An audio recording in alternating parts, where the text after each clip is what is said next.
Welcome back to another video of the Swim Good podcast, and we're here with our homeboy, Eric. I'm not a homeboy, but hello. Our special guest. Today we're here.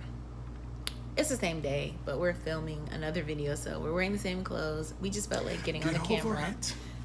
So, you know, oh well. Yeah, but we're going to talk about, should Black people return to the farms? So I guess specifically I'm talking about Black Americans. Land ownership has always been a value and asset, especially in like United States of America culture. And once we were free, land ownership was something that we were restricted from to a high degree. And so I would potentially even ask the question, should we be far more focused on land ownership than just homesteading, right? Yes, we can grow our own food on the farm. There's governmental subsidies for investing in a farm type atmosphere, but land ownership in general is something that we do not pursue at either because of capability, because of wealth capability, financial resources, redlining, everything that's involved. We're literally restricted in many areas from owning land in those areas. Yeah.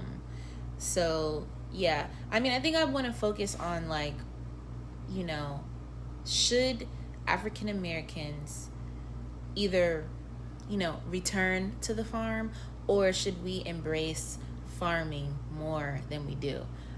My side of the argument is that yes, we should. Lately, I've been super into homesteading videos. Just hilarious. This is a city girl. She was like, I ain't trying to go out there with the bugs. I hate bugs. The grass. I hate grass. Allergic to everything. Okay. None of it. I don't want to deal with it. So honestly, in my mind, I was like, that's never gonna happen in our lifetime. A long time ago. So here's the thing. While I am not at the point where I'm like, I need 8 to 10 acres of land and I'm gonna be responsible for farming it, I'm not there yet, okay?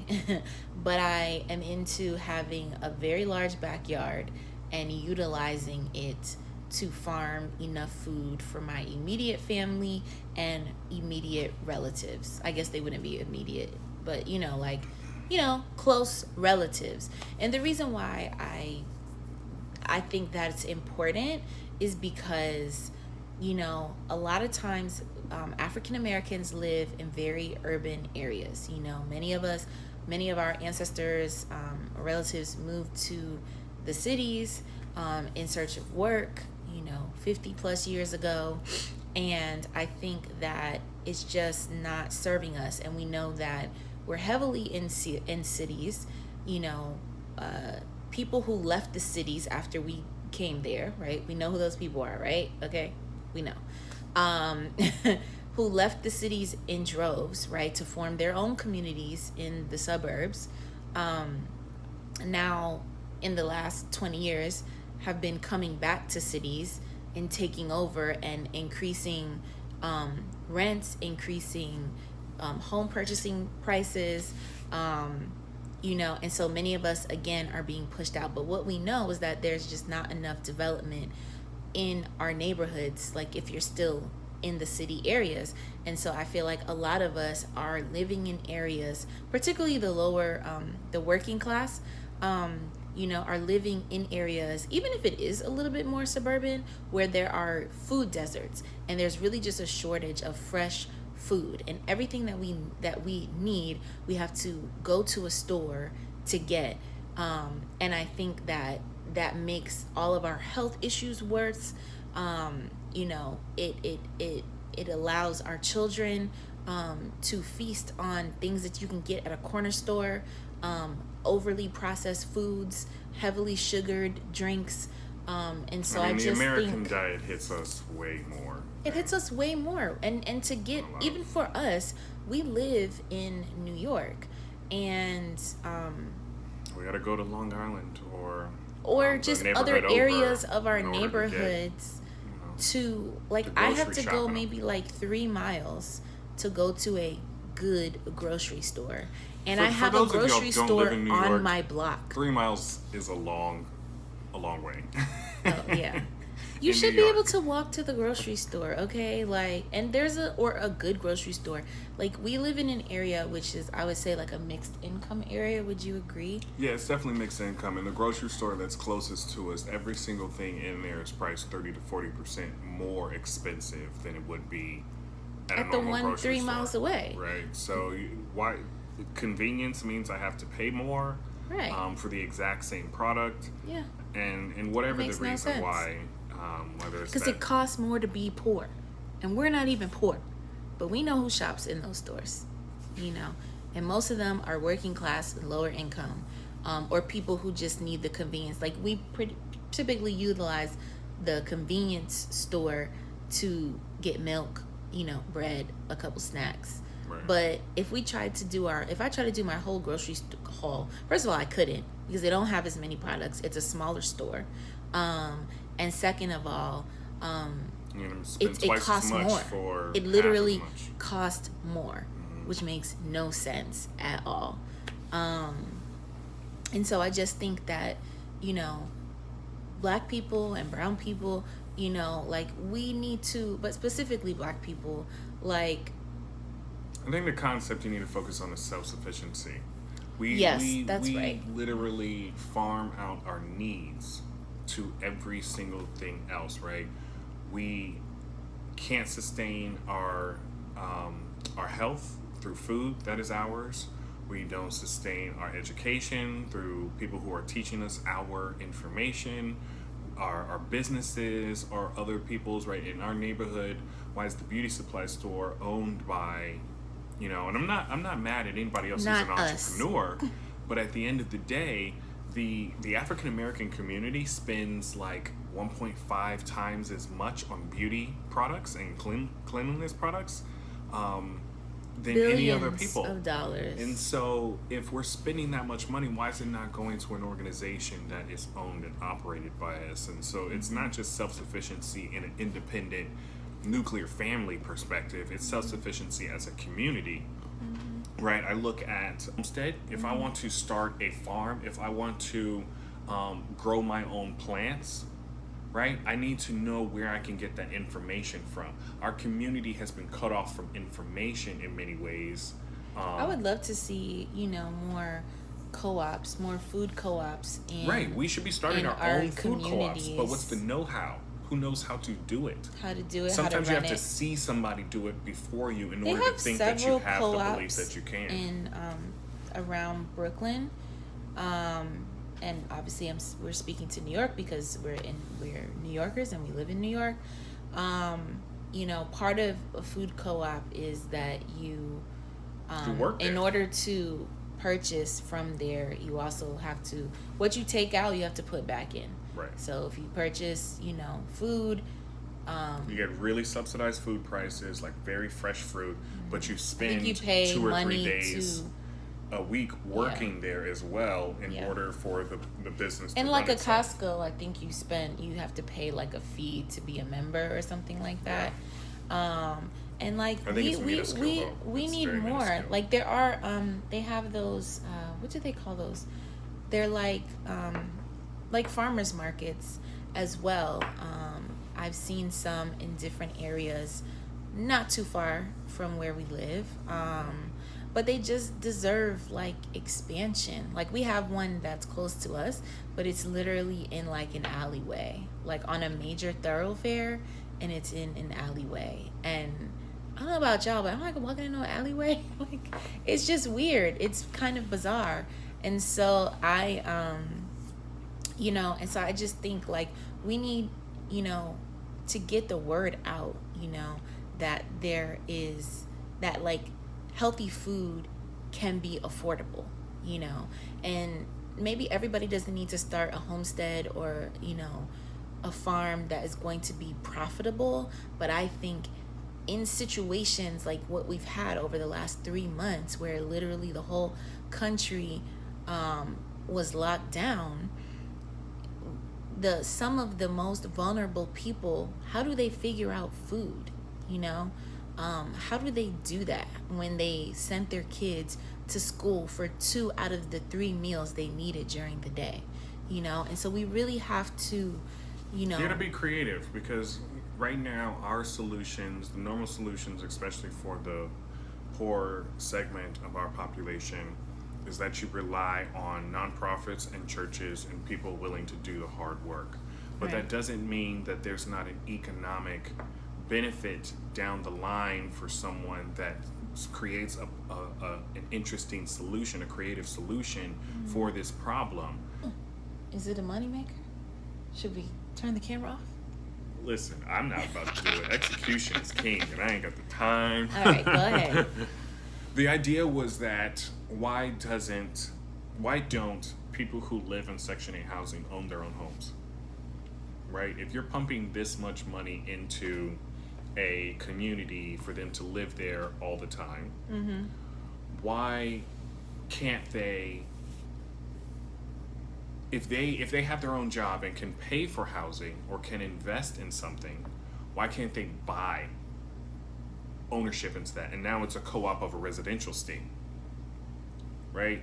So you buy your building. Now you own your building. You're more likely to treat it like you own it. Now you're more likely to feel like you want to invest in it, right? Because one of the biggest thing about low-income housing is that they're not taken care of, and people don't feel like it's theirs, so they're not going to treat it well, to It's some not extent. theirs, but yeah. Right.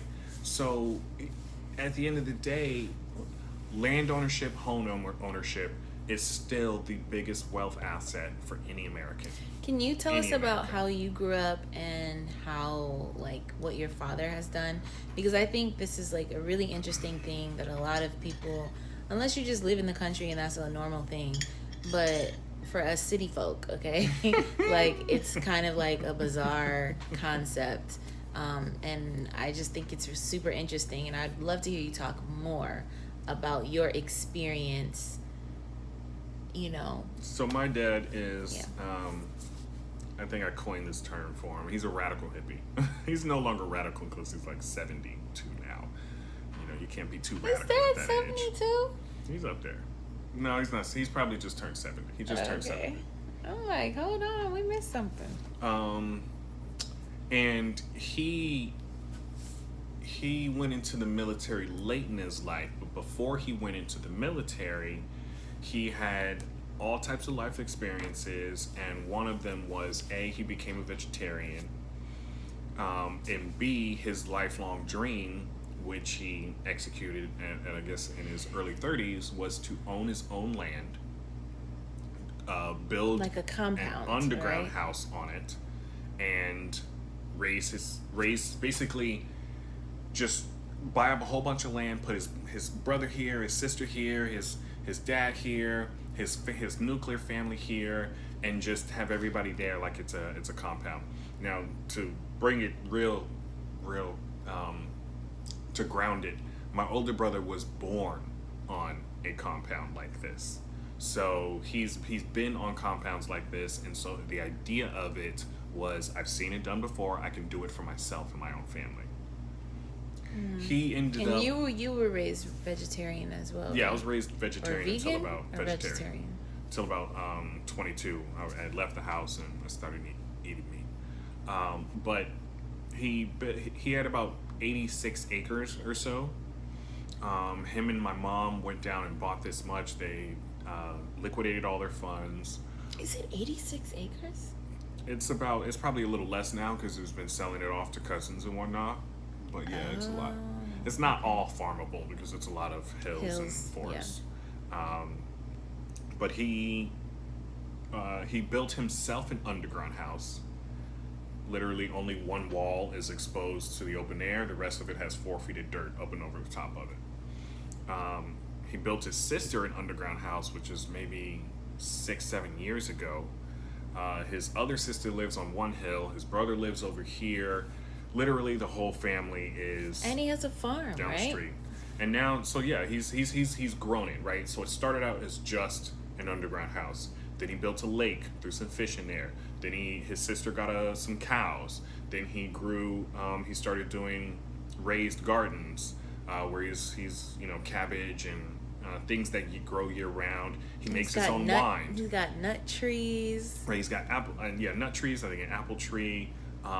He built a solar carport, so it's a carport with 50 different solar panels on the top of it. He's got a wind turbine, a little mini wind turbine. So now he pumps electricity back into the grid when he's not using it heavily. Yeah. So he's almost fully Setting self-sufficient. himself up. And this is something he did it when he was 30. He's continued to build on that idea for the next 40 years of his life, but it's all in his mind. It's a vision that's come to fruition after hard work, and he knew where he wanted to go at the end of his life. He's like, listen, when you're old and decrepit, the only people who are going to care about you are family. You may as well keep them around. Yeah. Right? The only way to do that is to live sufficiently in the same place. Yeah. So I think, I've just been absorbing different families and YouTube channels who kind of explore that farm life. Some people just been doing it for generations, and I think that as a culture, there was probably a lot of shame attached to farming.